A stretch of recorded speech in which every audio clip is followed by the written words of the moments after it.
Jika mereka mau bertindak, katanya RI akan habis. Kok kelamaan, ngelunjak sekali itu. BIN dan Mabes TNI wajibnya cari itu orang, apa maksudnya? Nggih, harus diminta klarifikasi Pak Purbo. Ini namanya memanas-manasi suasana. Indonesia ini masih banyak pekerjaan lama, pekerjaan baru yang belum terselesaikan. Malah justru ditambah-tambahi dengan informasi yang 4 juta orang ini dari mana. Nggak benar. Mbak Alawi di Indonesia itu paling 110 jutaan. 110 ribuan, 110 juta. 110 ribuan. Ya kalau 4 juta itu muhibinnya. Ya di Indonesia ini 282 juta ya. 4 juta kalau mau melawan 282 juta itu rumusnya apa? Mana? Kecuali mereka menduduki ya posisi-posisi penting di negeri kita. Sama seperti ketika dulu seandainya Mbak Alawi Ahmad Al-Aidid menguasai negeri kita, mati kita sudah. Hancur kita. Hancur karena puncak atau tampuk kekuasaan di tangan mereka. Sulit untuk meruntuhkannya. Oke, jadi ini harus dimintai klarifikasi. Tugasnya BIN ini. Oke. TNI juga begitu. Ini maksudnya apa? Mau nantang atau bagaimana? Bahaya kalau dilayani, bahaya. Bisa sama seperti tahun 65, 66. Bisa sama seperti Perang Jawa di Samboja, kenapa para penguasa negeri ini tidak menyadari bahaya yang mengancam Nusantara? Kecintaan mereka terhadap bangsa dan negara ini masih kurang, tuh Samboja.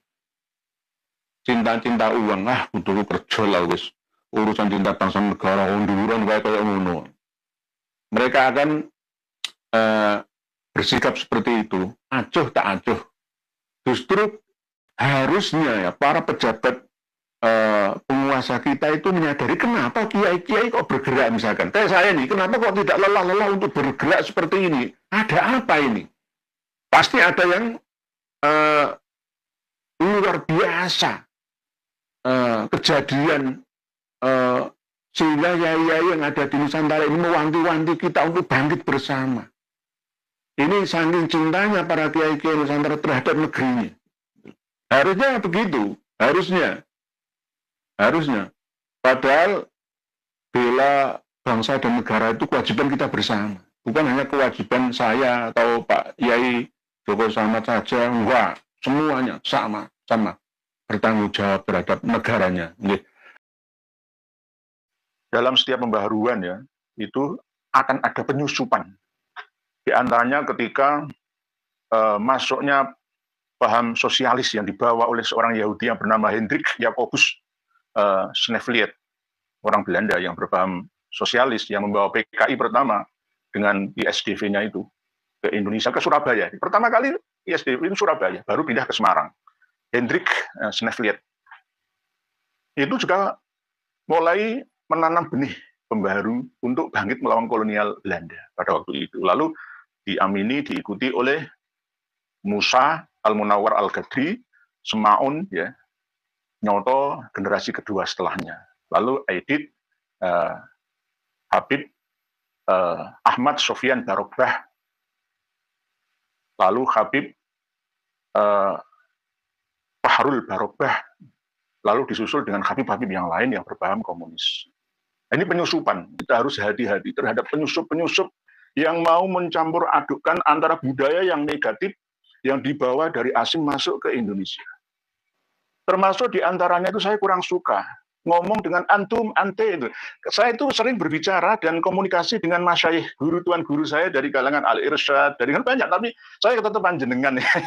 Panjenengan ya, misalkan sampeyan, panjenengan, sampian, panjenengan, nggak pernah saya anta, ana, antum, atau you, dan lain sebagainya. Enggak ya, saya memakai bahasa-bahasa setempat. Apakah kita tidak mau maju dengan mengadopsi tradisi luar? Enggak begitu. Tradisi luar tetap kita terima, tapi jangan sampai merusak tradisi kita yang baik. Al-muhafadzatu 'alal qadimi shalih wal akhdhu bil jadidil aslah ini kita terapkan sesuai dengan usul fikih, kaidah usul fikih kita.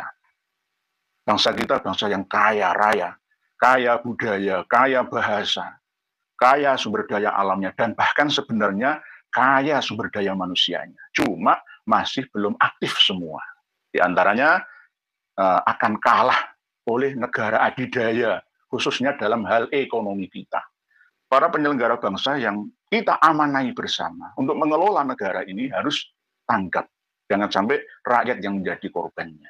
Ini bagian daripada penyusupan-penyusupan budaya-budaya asing yang tidak memiliki nilai kebaikan atau positif, datang untuk merusak. Tidak hanya masalah, kalau misalkan anak, antum, anti nggak masalah, itu nggak terlalu. Yang berbahaya itu kan paham komunis itu. Ya kalau kita lihat Islam, Nasrani, ya Katolik, Protestan, ya Konghucu, Hindu, Buddha, yang dari India bukan yang asli Nusantara, itu semua kan ya imporan semua, impor semua. Tapi tetap kita terima karena mengandung nilai kebaikan demi kebaikan bersama anak bangsa. Tetapi kalau merusak, misalkan paham radikal, ya, paham penebar teror, ya, termasuk akhlak yang tidak karimah, yang damimah atau mazmumah, ya harus kita tolak. Termasuk diantaranya adalah pendidikan cangkem elek. Bahasanya itu cangkem elek. Ngomong dong enak, ngotot melek-elek uang di muka umum ya. Ulama yang bejat, presiden goblok. Udah beda, Pancasila Soekarno, ketuhanan ada di pantat. Mana kamu anak Tuhan dari mana? Tapi Yesus anak Tuhan, bedanya siapa? Gus Dur itu buta mata juga buta hati. Gus Dur ngelihat dari mana? Gus Dur itu buta matanya, buta hatinya. Kurang ajar! Kurang ajar dia! Kurang ajar dia! Goblok! Goblok! Kiai pun kalau melawan mereka akan kata-katai cangkem elek itu tadi. Dengan kata-kata yang keluar dari cangkem elek. Bahasa cangkem elek itu bahasa Jawa. Ya, famun, bahasa Arabnya itu famun yang weru hasanin. Fam yang tidak baik lah, bahasa halusnya seperti itu. Nah ini kita bisa menilai bersama. Para pemirsa dan pendengar sekalian, rahimakumullah. Kita tahun 1914, sebelum merdeka, itu sudah mulai ada penyusupan, ya, ini tadi yang saya terangkan. Masuknya paham komunis yang dibawa oleh seorang Yahudi berwarga negaraan Belanda, Hendrik Sneveliet itu. Lalu mengkader pengikutnya secara bertahap dari kalangan terpelajar, bangsawan, dari Surabaya, lalu pindah ke Semarang, lalu menjadi Partai Komunis Indonesia. Dulunya ISDV itu.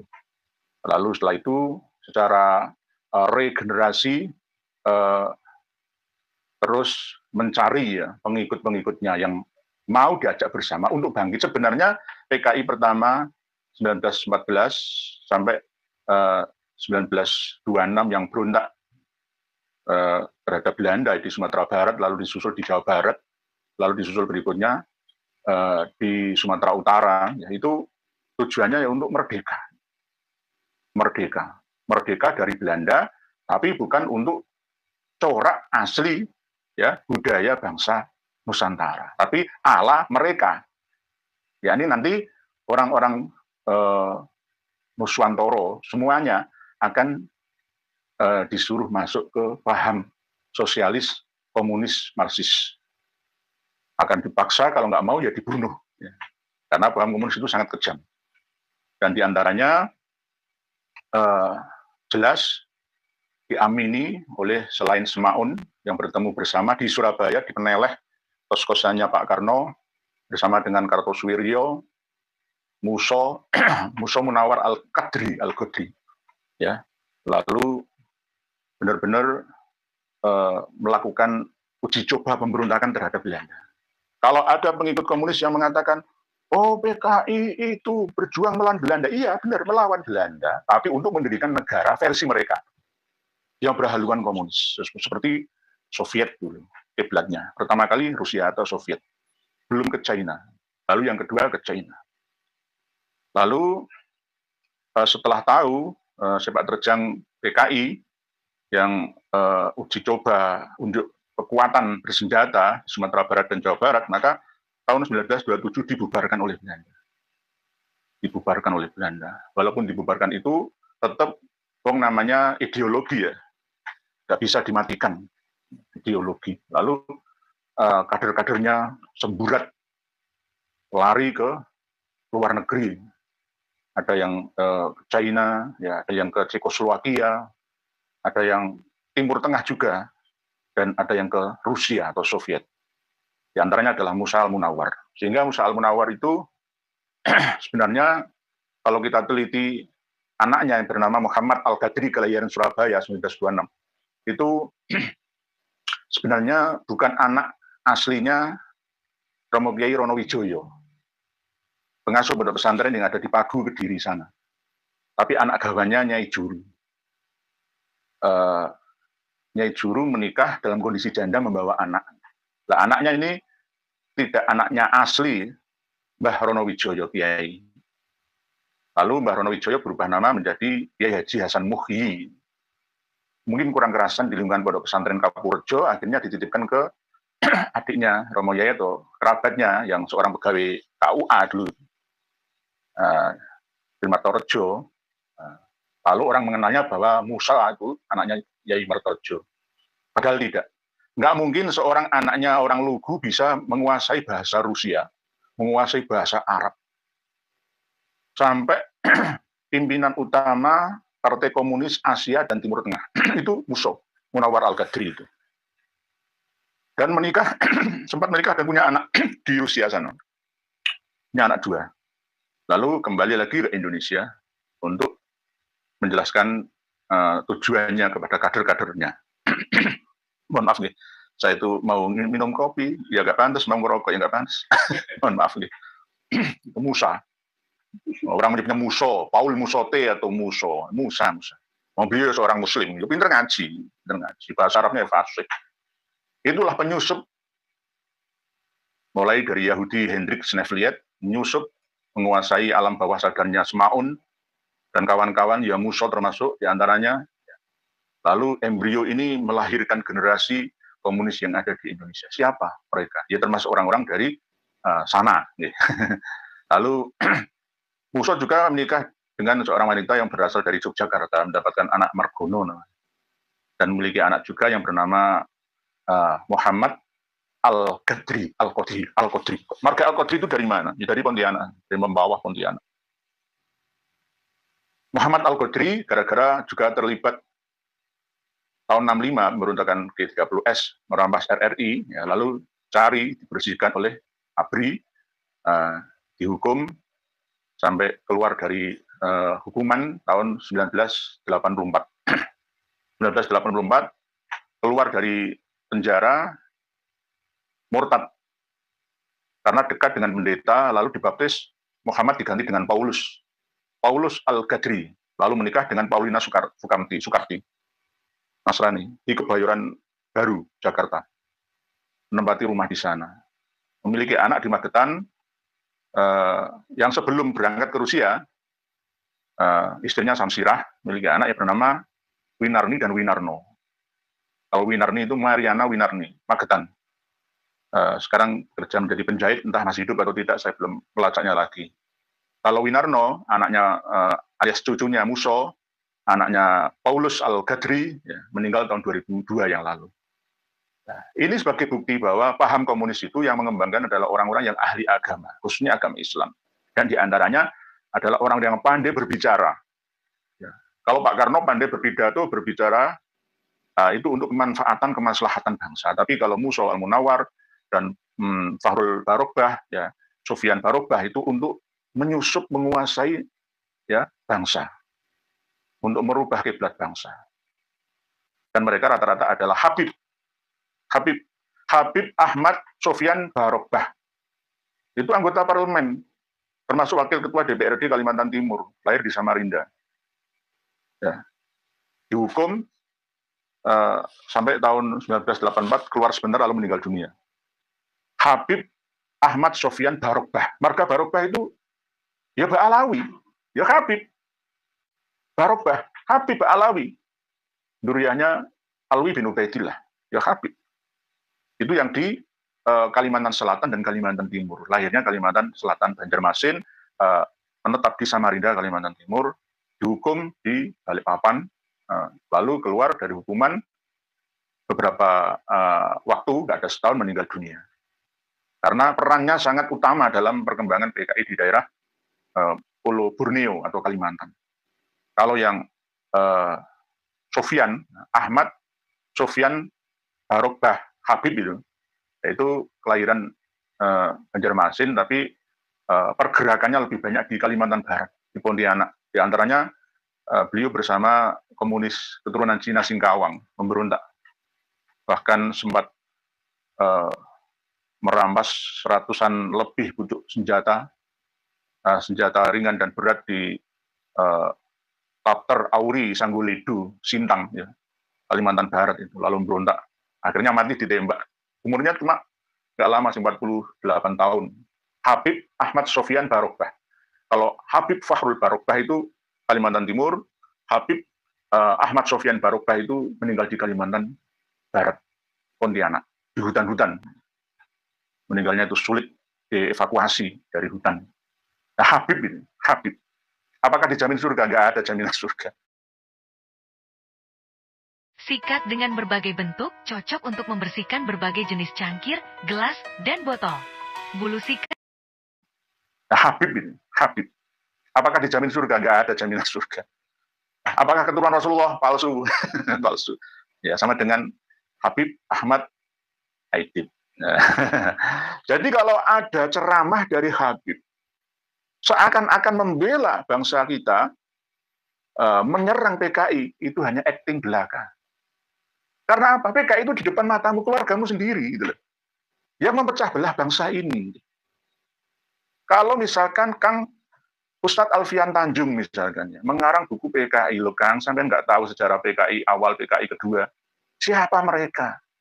Mereka itu dari kalangan Habib Alawi yang mengaku sebagai keturunan Kanjeng Nabi kita. Lalu dipercaya. Sampai sekarang, Habib Ahmad Sofyan Barokbah, Habib Fahrul Barokbah itu masih dimuliakan oleh umat Islam Kalimantan. Karena apa? Umat Islam Kalimantan sudah termakan keyakinan bahwa keturunannya Kanjeng Nabi. Darah Nabi. Ya, inilah yang namanya penyusupan. Di zaman pembaharuan ada penyusupan. Sama seperti lagunya Bang Haji Oma Irama yang saya nyanyikan tadi. Jadi kita harus hati-hati dalam menerima informasi. Siapa yang benar-benar tulus demi bangsa ini atau sebaliknya. Dan kita mampu menilai siapa yang selama ini berakhlakul karimah atau berakhlak adzamimah atau madmumah.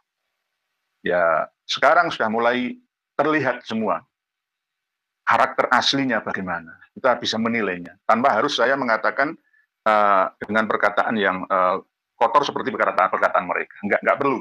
Jenengan sendiri yang menilainya. Dan bangsa ini sudah cerdas semua. Saya yakin di era zaman penuh teknologi, alat-alat canggih seperti ini kok masih ketinggalan informasi itu sangat disayangkan.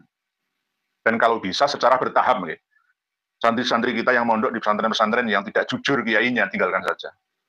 Secara bertahap loh, secara bertahap tinggalkan saja. Kalau toh misalkan pengasuh pondok pesantren itu masih ngaku-ngaku darah suci Nabi, saya keturunan Nabi, kamu harus totalitas menghormati, tinggalkan saja secara bertahap. Tolong wali-wali santri ya, kalau mau mondokkan putra putri ya harus milih ya guru yang tepat. Karena kalau salah maka bahaya masa depannya. Saya kemarin dipesan sama Kang Masnya, Kiai Haji Ubaidillah Ahmad Tamamunji dari Pamutan Rembang, Jawa Tengah, yang beliau berada di keluarga Mbah Yai Mutamakin Khajen Argoyo Sopati, tapi mendirikan pesantren di Yogyakarta. Tapi pesantrennya pesantren yang modern. Pesantren yang mendidik santri tidak hanya paham ilmu agama saja, tapi paham ilmu pertanian, ilmu bisnis untuk masa depan. Tidak hanya paham kitab kuning saja, tapi juga ada pendidikan formalnya. Termasuk ya mulai dari dasar, menengah, pertama, atas, lalu ada jenjang kuliatul mu'allimin wa kuliatul mu'allimatnya. Nah, yang penting itu keterampilannya itu. Nggak usah mondok di pondok saya, nggak usah. Pondok saya ini khusus. Saya nggak menerima santri banyak, karena santri-santri di pondok saya ini adalah khusus bagi fakir miskin, yatim piatu, dan du'afa. Jadi saya nggak promo ya, pondokkan saja ke pondok pesantrennya Kiai Haji Maduddin Usman, pondok pesantrennya Kiai Haji Ahmad Ubaidillah Ahmad Tamamunji, pondok pesantrennya Gus Hasan Sarif, Gus Abbas, Gus Aziz Jazuli, ya sana saja, jangan di pesantren saya. Kalau pesantren saya terbatas, karena khusus untuk kalangan terbatas juga. Karena gratis semua, nggak ada biaya sama sekali. Oleh sebab itu berhati-hatilah kita sebagai wali santri mendidik putra-putri kita, jangan salah asuh, salah asah, nanti salah asih nanti. Ini secara bertahap, Kalau memang toh pesantren yang dikelola oleh habaib itu netral, ya nggak apa-apa, tetap bertahan di situ nggak apa-apa. Tapi kalau memang ragu atau merasa aneh hasil didikannya, ya keluar saja. Karena di sana itu penuh dengan program cuci otak, ya. Program brainwashing yang terus-menerus, ya. Itu yang paling berbahaya. Nah, inilah yang namanya nanti akan meremehkan budaya kita. Dengan kiai saja nggak mau hormat. Lulusan pondok-pondok pesantren dari kalangan habaib ya nggak semuanya. Ada yang seperti pernah saya sampaikan, ya ini meremehkan kiai-kiai setempat. Itu bukan keturunan Kanjeng Nabi. Guru saya itu keturunan Kanjeng Nabi asli, ilmunya langsung nyambung sampai Rasulullah SAW. Meremehkan. Nah, inilah yang tidak baik. Demi anak dan generasi kita. Para pemirsa dan pendengar sekalian, rahimakumullah. Tadi sudah saya sampaikan, penyusup-penyusup itu adalah anggota PKI yang berasal dari penggedenya siapa? Dari kalangan Habib Ba'alawi. Ya. Musa Al-Munawar Al-Qadri, Paulus Al-Qadri, Habib Ahmad Al-Aidid, Habib Fahrul Barokbah, Habib Ahmad Sofyan Barokbah. Itu adalah penyusup-penyusup. Kalau seandainya PKI menang, ya kita akan habis semua. Habis semua. Seandainya pemberontakan di Madiun 48 menang, habis kita semua. Alhamdulillah kemarin berdiri PWI LS Grobogan. Alhamdulillah saya nunggu Pati, Jawa Tengah, dekat Grobogan, hanya lewat Gunung Kapur Utara saja, nyabrang gunung kecil, perbukitan, pegunungan, ya. Lalu Sukolilo, Kayen, ya, Tambak Romo, Gabus, Winong, Pati, ayo berdiri, bangkitlah, dirikan PWI dan LS untuk membentengi umat Islam yang ada di sana. Kita ingat ya, dulu Amir Syarifuddin itu tertangkap di mana? Di daerah Kelambu, pendudukan Kelambu. Kelambu itu ya sebelah utaranya makam Mbah Sunan Prawoto. Ya. Ditangkap Amir Syarifuddin, ya, dikeler lalu ditembak mati di Solo, ya, di Solo. Makamnya nggak ada tulisannya. Amir Syarifuddin, Perdana Menteri itu, Perdana Menteri sebelum Kabinet Hatta, Perdana Menteri Hatta, Amir Syarifuddin. Tapi nggak kapok-kapoknya generasi tumbuh lagi di sana.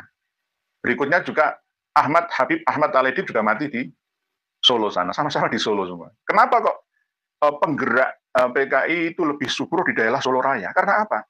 Solo Raya itu memang sudah jenuh ya dengan kasta-kasta. Tidak hanya Solo Raya, ya diantaranya ya Yogyakarta. Itu sudah jenuh dengan kasta-kasta. Karena ada Kasultanan dan Kasunanan, di mana pada waktu itu sistem kepemimpinan feodal itu masih berjalan. Sehingga ketika ada angin segar yang dibawa oleh ya Habib-Habib pada masyarakat, di antaranya adalah BTI dan SOPSI, maka mereka mengikuti. Wah, Habib bener ini, sosialis bener ini. Dibagi rata tanah itu, jangan ada orang kaya berlebihan. Akhirnya kaum-kaum berjuis